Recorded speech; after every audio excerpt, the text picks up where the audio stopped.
ఆయన ఓ రోజున అమ్మవారి గుళ్ళో కూర్చుని తీవ్రమైనటువంటి ధ్యానం చేస్తున్నాడు. పౌర్ణమి చంద్రబింబంలా ఆవిడ ముఖం కనపడుతోంది ఆయనకి ధ్యానంలో. ఆయన ఆ ముఖం వంక చూస్తూ అందులోంచి జాలువారుతున్నటువంటి అమృతాన్ని తాగుతూ పరమ సమాధిలో ఉన్నాడు. భోజీ మహారాజు దర్శనానికి వచ్చాడు. ఆయన గుర్రం దిగి లోపలికి వస్తుంటే మహారాజు గారు కదా అందరూ లేచి నిలబడి స్వాగతం పలికారు. ఈయన సమాధిలో ఉన్నాడు. అందుకని ఆయన అలాగే ఉన్నాడు. మహారాజు వెళ్ళిపోతూ చూశాడు. వీడు ఒక్కడు లేవలేదు. నేను వస్తే అక్కడ ఉన్న అర్చకులను అడిగారు, ఎవరైనా అని అడిగాడు. సమాధిలో ఉన్నాడు, ధ్యానం చేస్తున్నాడంటే అంత పొగరా అని ఏమి శిక్ష వేస్తారో, ఎందుకు వచ్చింది పాపం ఆయన భక్తుడు, ఎవరి జోలికి వెళ్ళేవాడు కదా. భక్తుడు అంటే అది మాట, ఎవరి జోలికి వెళ్ళాడు, అంతటా అమ్మవారిని చూసేవాడు, పిపీలికాది పర్యంతంలో ఆయన జోలి ఎందుకు లేని చెప్పి మహారాజా ఉన్మత్తుడు ఏదో మాదకాన్ని సేవించుంటాడు, అదిగో అలా కళ్ళు మూసు కూర్చున్నాడు, పిచ్చివాడు, ఆయన జోలి మీకు ఎందుకు రెండు అన్నారు. ఆయన లోపలికి వెళ్ళాడు, శివలింగాన్ని ఆరాధించాడు, అమ్మవారిని ఆరాధించి బయటకు వస్తూ చూశాడు.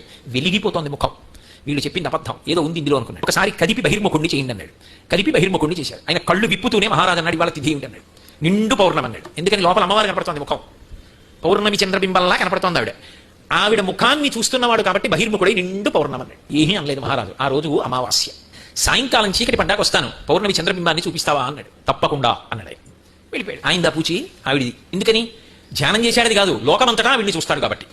ఇప్పుడు ఆయన చీకటి పడింది, సంధ్యావందనం చేసుకుని గుళ్ళో మంటపంలో కూర్చున్నాడు. ఒరే మహారాజు గారు వస్తారు రా, నీ అసాధ్యం, మండిపోను పౌర్ణమి అన్నావు, చంద్రబింబం ఎక్కడి నుంచి చూపిస్తావురా, ఉత్తరించేస్తాడు రా, రాదని అందరూ బాధపడుతున్నారు. ఆయన అన్నాడు, నాకేం బాధ, నాకు ఏది కనపడిందో చెప్పి అమ్మవారి ముఖం కనపడుతోంది, పౌర్ణమి అన్నాను. పౌర్ణమి చూపించి బతికిస్తే ఆవిడ, అమావాస్య బింబం చూపించి చంపేస్తే ఆవిడ, ఏది చేసినా ఆవిడ. ఆవిడ చేతిలో పనిముట్టుని, పడిపోయినా ఆవిడ పాదాల మీద, నిలబడినా ఆవిడ పాదాల దగ్గర, నాకేం బెగ్గలేదు. భోజీ మహారాజు వచ్చాడు, బాగా చీకటి పడింది. వచ్చి గుర్రం దిగాడు. దిగా ఆయన దగ్గరికి వచ్చి ఒకసారి గడిపారు. మళ్ళీ ఆ కళ్ళు మూసుకుని శ్లోకాలు చెప్తున్నాడు. ఏమన్నాడు, ఇది పౌర్ణమి చంద్రబింబం అన్నాడు. అదిగో అన్నాడు. ఇలా చేసి చూపించి అదిగో అన్నాడు.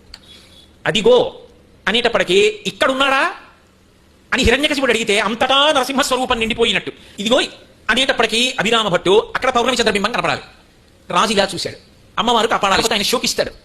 శోకించడం అంటే ఏమో, ఆయన శోకిస్తాడో తెలియదు. నేను రక్షిస్తున్నది వాడి కోసం కాదు, వాడినే రక్షించకపోతే అసలు నేను ఉన్నాను ఒక నమ్మదిగా, నా కోసం వాడిని రక్షిస్తున్నానంటాడు. భక్తుడు అందుకు రక్షిస్తాడు.